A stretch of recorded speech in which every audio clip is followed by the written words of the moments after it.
எல்லாருக்கும் வணக்கம். நான் Hema Subramanian. Welcome to home cooking Tamil. நான் எப்போவுமே புது ரெசிபீஸ் நிறைய ட்ரை பண்ணுவேன். இன்றைக்கி உங்களுக்கு ஒரு அருமையான காளான் ரெசிபி செஞ்சு காட்ட போகிறேன். இது காளான் மிளகு மசாலா. காளான் வாங்கும்போது எப்போவுமே நல்லா ஃப்ரெஷ்ஷாக இருக்கிற மாதிரி வாங்கிக்கோங்க. ஸோ வாங்க இப்போ ரெசிபிக்குள்ளே போகலாம்.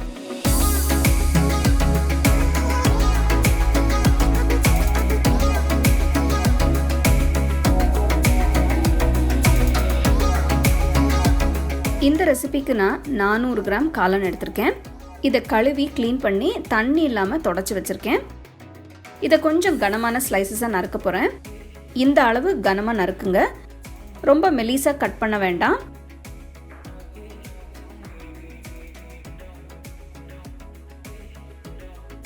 அகல பேனில் 2 டேபிள் ஸ்பூன் எண்ணெய் ஊற்றுங்க.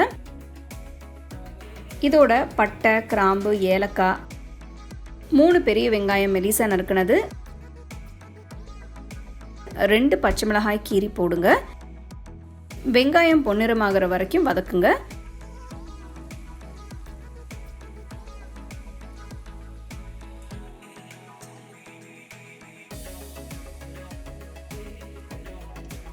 வெங்காயம் நிறம் மாறி நல்லா வதங்கிடுச்சு. இதில் 1 டேபிள் ஸ்பூன் ஃப்ரெஷ்ஷாக தட்டின இஞ்சி பூண்டு போடுறேன்.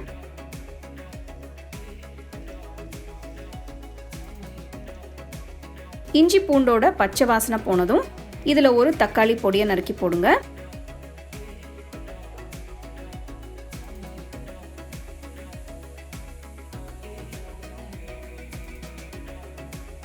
தக்காளி கொஞ்சம் வதங்கினதும் இதில் பாதி குடமிளகாய் சின்னதாக நறுக்கி போடுங்க.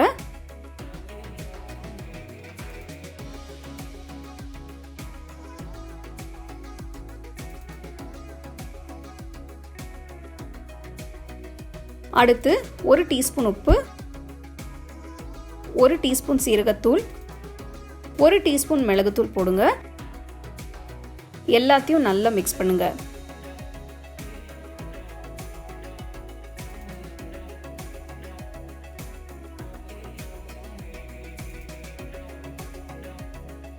நறுக்கி வச்ச காளான் துண்டுகளை இப்போ போடுங்க.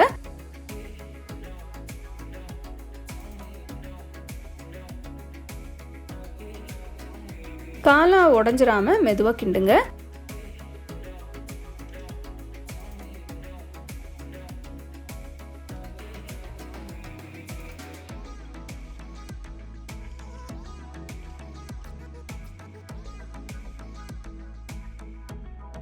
நான் 1 கப் தண்ணி ஊத்துறேன்.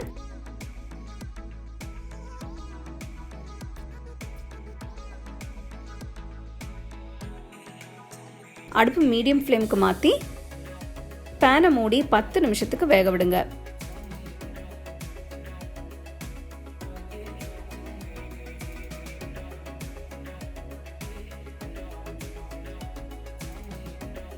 மசாலாவிலேருந்து தண்ணியெல்லாம் வத்திருச்சு. மசாலா நல்லா திரண்டு வருது. கடைசியாக கொஞ்சம் கருவேப்பிலை போடுறேன். இது ஆப்ஷனல். நீங்கள் கொத்தமல்லி இலை கூட போட்டுக்கலாம்.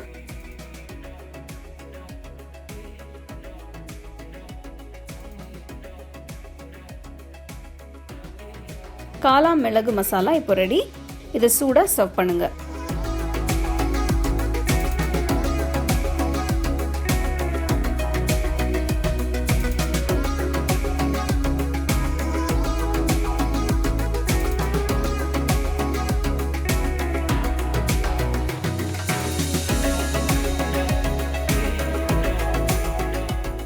அருமையான காளான் மிளகு மசாலா எப்படி செய்யறதுன்னு பார்த்தீங்க.